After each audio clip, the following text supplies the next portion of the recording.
Olá, meu nome é Elisandra Jesus Sangalha Martins, sou enfermeira, especialização em cardiologia e formação pedagógica em licenciatura em enfermagem. O cargo a qual me candidato a esse processo seletivo é de professor da educação profissional na área de enfermagem.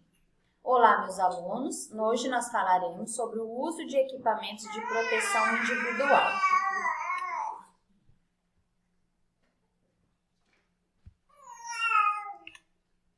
Para falarmos sobre o assunto de hoje, nós retomaremos o assunto do conteúdo passado, da aula anterior.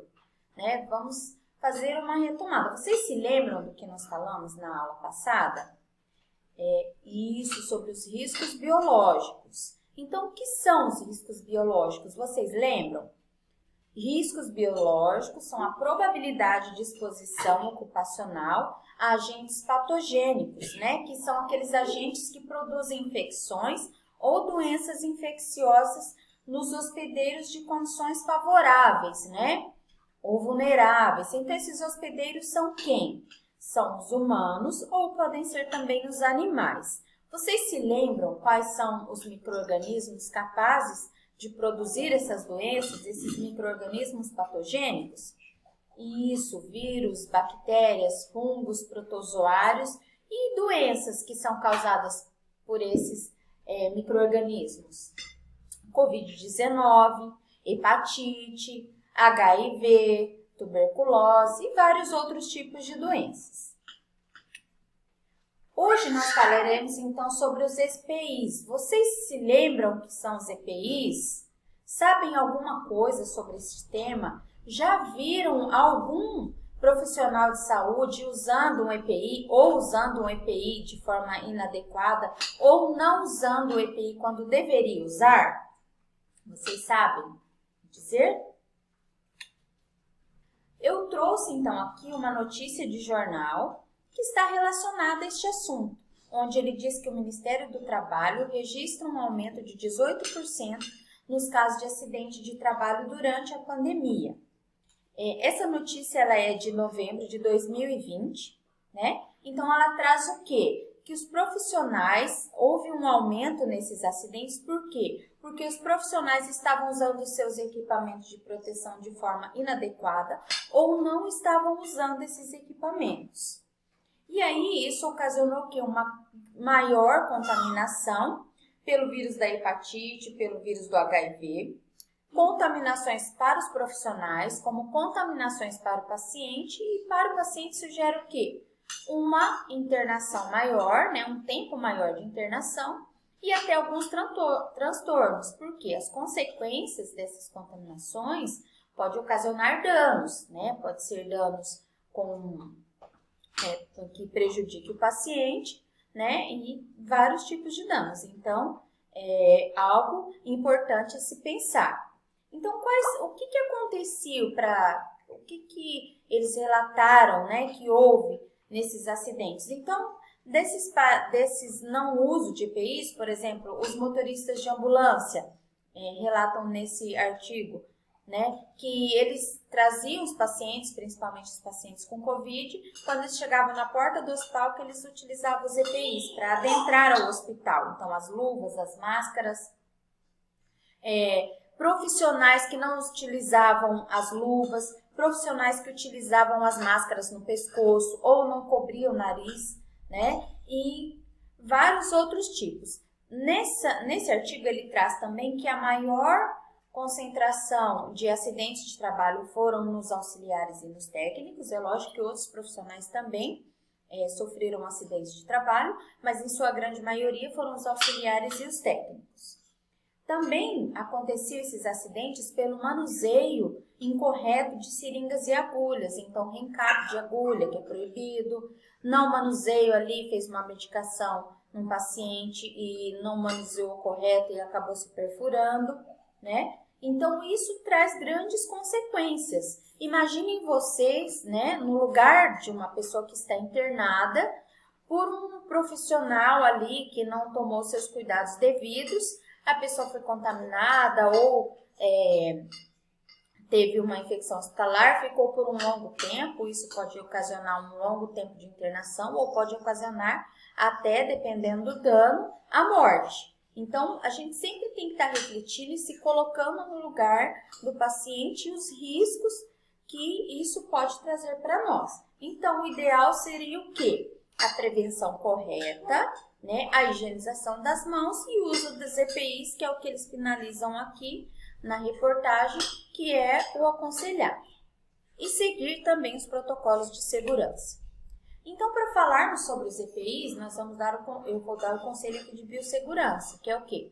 Um conjunto de medidas e procedimentos técnicos necessários para a manipulação de agentes e materiais biológicos, capazes de prevenir, reduzir, controlar ou eliminar riscos inerentes às atividades que possam comprometer a saúde humana, animal, vegetal e do meio ambiente.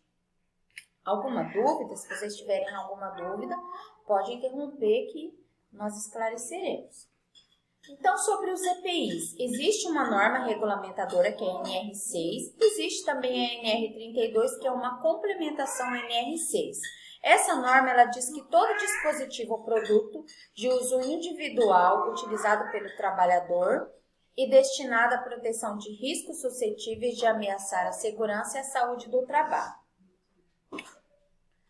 E sobre os EPIs, toda empresa é obrigada a fornecer aos empregados gratuitamente um EPI adequado e em perfeito estado de conservação e funcionamento. Quanto ao empregado, ele deve cuidar desse EPI, utilizar esse EPI, né, e manter ele de uma forma onde ele possa utilizar, e quando ele não estiver em condições de uso, o funcionário deve pedir um novo EPI. Conforme a Anvisa, o uso do EPI é imprescindível para prevenir os acidentes de trabalho e as contaminações. E o objetivo do uso do EPI é o quê? A proteção do funcionário, também a proteção do paciente ou de materiais onde você esteja manipulando ali, para que garanta a não contaminação desse material, principalmente os estéreis. Aqui eu vou trazer rapidamente os principais tipos de EPI. As luvas fazem a proteção da pele à exposição do material biológico e dos produtos químicos. Elas podem ser as estéreis ou não estéreis. Então, as luvas não estéreis são esse primeiro exemplo. E esse segundo exemplo que tem esse papel são as luvas estéreis, a qual nós aprenderemos nas próximas aulas como que faz a manipulação dessas luvas. A touca ou gorro, ela faz a proteção ou exposição dos cabelos e do couro cabeludo, né? Sobre a matéria orgânica ou os produtos químicos, então faz a proteção e não deixa o cabelo exposto. A máscara descartável, ela é utilizada e é a mais comum que nós utilizamos, é utilizada nos procedimentos que envolvem e nos protegem dos respingos. Elas devem ser trocadas toda vez que estiverem úmidas ou submetidas a respingos visíveis ou que seja contaminada, então deve ser descartada. E é a que a gente mais costuma utilizar. A PFF2 ou N95, ela faz a proteção de doenças por transmissão aérea, como a tuberculose, varicela, sarampo, Covid-19, entre outras. A PFF, ela tem esse respirador e a N95 é esse modelo branco, onde ela tem uma parte que faz a vedação ali das vias aéreas. Os óculos de proteção fazem a proteção da mucosa ocular, ele é de material acrílico e ele não deve interferir na acuidade visual do profissional. Então, o profissional utiliza o óculos, mas ele tem que visualizar o que ele está fazendo. A partir do momento que o óculos não dá uma visualização boa, ele deve ser trocado. E também não pode embaçar. O avental, ele é uma barreira de proteção para as roupas e para o corpo do profissional. Então, ele deve ser de manga longa para evitar essa contaminação ou ele pode ser de tecido descartável. Depende do tipo de material que vai ser manipulado e do local onde você esteja, né, utilizando esse avental. Perguntas que eu faço a vocês agora para finalizarmos a nossa aula. Quais são os riscos do não uso ou uso inadequado dos equipamentos de proteção? Quais foram os EPIs que nós apresentamos na aula de hoje? Sobre essa notícia, né? Se esse acidente de trabalho tivesse acontecido com vocês, a partir disso, o que vocês modificariam na rotina de vocês e qual seria a reflexão de vocês frente a isso? Alguma dúvida? E essas são as referências bibliográficas da nossa aula de hoje. Obrigada a todos e até a próxima aula.